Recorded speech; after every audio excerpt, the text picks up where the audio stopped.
Hello दोस्तों, मैं आदित्य कुमार विश्वकर्मा। आपको मेरे YouTube चैनल पर बहुत बहुत स्वागत है। हम लोग पिछले वीडियो में प्रश्नावली 1.1 का क्वेश्चन 1, 2, 3 बना चुके हैं। क्वेश्चन नंबर 4 आगे पढ़ने वाले हैं, जो कि क्वेश्चन मेरा 4 क्या कहता है। तो देखिए यहाँ पर क्वेश्चन नंबर 4 में लिखा हुआ है कि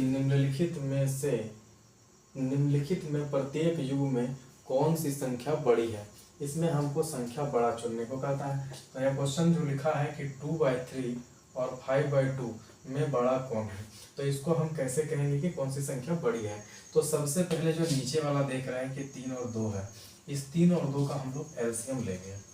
3 और 2 का एलसीएम लेंगे तो 3 और 2 का जो एलसीएम होगा वो कितना हो जाएगा ना, 6 हो जाएगा।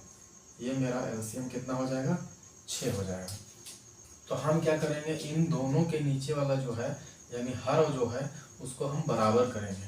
तो पहला जो मेरा लिखा है 2/3 लिखते हैं। तो यहाँ 6 आया है, तो इस हर को 6 बनाना है तो कितना से मल्टीप्लाई करेंगे ना, 2 से मल्टीप्लाई करेंगे। अगर कोई संख्या अगर नीचे से मल्टीप्लाई करते हैं तो सेम संख्या ऊपर से भी मल्टीप्लाई करेंगे। तो मेरा ये कितना बन जाएगा, 4/6। 5/2 लिखा हुआ है, लिखेंगे। और इस 5/2 को कितना से मल्टीप्लाई करेंगे कि 6 होगा, 3 से मल्टीप्लाई करेंगे तो मेरा 6 बन जाएगा। तो जो नीचे से गुना किया है सेम संख्या ऊपर से भी गुना करेंगे तो कितना हो जाएगा ना, 15 और बटा कितना हो जाएगा, 6 हो जाएगा। तो यहाँ पर हमारा आया 4/6 और ये आया 15/6।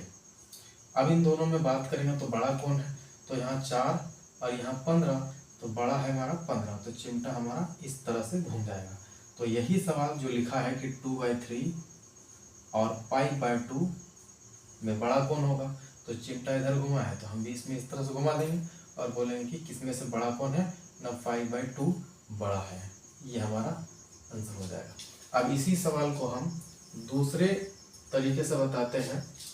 तो दूसरा तरीका मेरा क्या है ना, देखिए फिर से कि 2/3 लिखा हुआ है और 5/2 लिखा हुआ है। इसे हमें कुछ नहीं करना है दोस्तों, इसे हमें क्रॉस गुना कर देना है। तो क्रॉस अगर गुना करेंगे तो 2 को 2 से गुना करेंगे तो कितना हो जाएगा, 4। और अगर 3 को 5 से गुना करेंगे तो कितना हो जाएगा, 15। तो हम यहाँ देख सकते हैं कि 4 और 15 में कौन बड़ा है ना, 15 बड़ा है। तो चिमटा किधर घूमेगा ना, 15 की तरफ घूमेगा। तो हमारा सवाल था 2/3 और 5/2। तो बड़ा किसको बोलेंगे ना, 5/2 को। तो इस तरह से भी हम इसको बना सकते हैं। इसमें सवाल नंबर बी में क्या कहता है कि 1/2 और 0 इन दोनों में पहचान करना है कि कौन सी संख्या बड़ी है। तो हम यहाँ पर जानते हैं, हम पीछे वीडियो में हम ये बात पढ़ चुके हैं कि क्या, कि प्रत्येक धनात्मक संख्या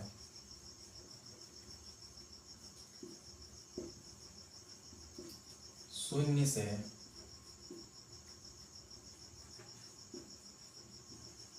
बड़ी होती है। क्या कह रहे हैं कि प्रत्येक धनात्मक संख्या शून्य से बड़ी होती है। तो ये धनात्मक संख्या 1/2 धनात्मक संख्या है, इस 0 से क्या होगा न, बड़ा होगा। तो क्या कह पाएंगे कि 1/2 जो होगा वो बड़ा होगा किससे न, 0 से। चलिए इसमें देखते हैं क्वेश्चन नंबर सी हमारा क्या कहता है। क्वेश्चन नंबर सी कहता है कि -2/5 और 0 इन दोनों में से कौन बड़ा है। तो हम ये बात पढ़ चुके हैं कि प्रत्येक ऋणात्मक संख्या, कौन सी संख्या, ऋणात्मक संख्या शून्य से छोटी होती है, छोटी होती। तो ये माइनस लगा है, इसका मतलब ये ऋणात्मक संख्या है, इसका मतलब शून्य से ही क्या होगा, छोटा होगा। तो अगर ये छोटा होगा तो 0 क्या होगा, बड़ा होगा। तो हम क्या कहेंगे, -2/5 बड़ा की तरफ घुमा देंगे, क्या ना, 0। ये हमारा आंसर हो जाएगा। ठीक है, चलिए अगला सवाल क्वेश्चन नंबर डी कहता है कि -4/7 और 4/7 इसमें से बड़ा कौन है। तो देखिए हम ये बात पढ़ चुके हैं कि प्रत्येक धनात्मक परिमेय संख्या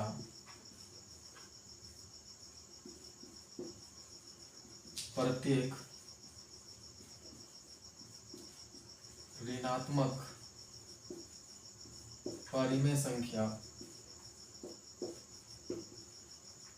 से बड़ी होती है।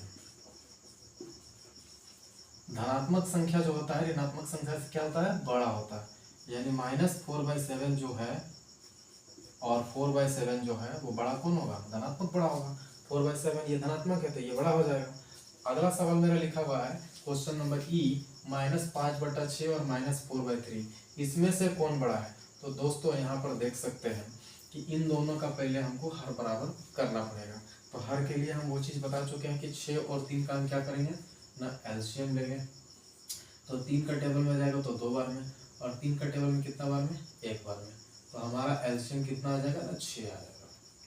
एलसीएम कितना आ गया, 6।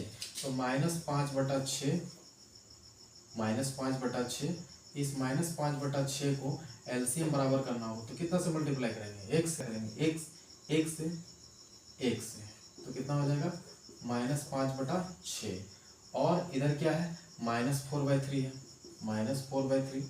तो -4/3 का नीचे हर बराबर करने के लिए कितना लाना होगा, 6। तो 2 से गुना करेंगे तो ऊपर भी कितना से गुना करना होगा, 2 से। तो ये 4 दूना 8 बन जाएगा, -8 और बटा कितना हो जाएगा, 6। तो ये -5/6 और -8/6 हमारा हर नीचे तो बराबर आ गया है। लेकिन दोस्तों इसमें एक चीज़ याद रखना होगा कि जो संख्या छोटा है यानी 5 छोटा है ये बड़ा हो जाएगा, और जो 8 बड़ा है मतलब 5 छोटा हो गया और 8 बड़ा हो गया, दोनों में माइनस है। तो जो छोटा संख्या होता है वो बड़ा हो जाता है और बड़ा संख्या जो होता है वो छोटा हो जाता है। तो यहाँ पर जो छोटा संख्या यानी -5 जो है वो क्या हो जाएगा, बड़ा हो जाएगा। छोटा वाला क्या होता है, बड़ा हो जाता है। तो -5/6 क्या हो जाएगा, बड़ा हो जाएगा। तो इसके लिए हम क्या लिख पाएंगे कि -5/6 और -4/3 में बड़ी संख्या कौन है, क्योंकि बड़ी पूछ रहा है तो बड़ा क्या है, -5/6। तो चिमटा मेरा इधर घूम जाएगा और ये मेरा उत्तर है।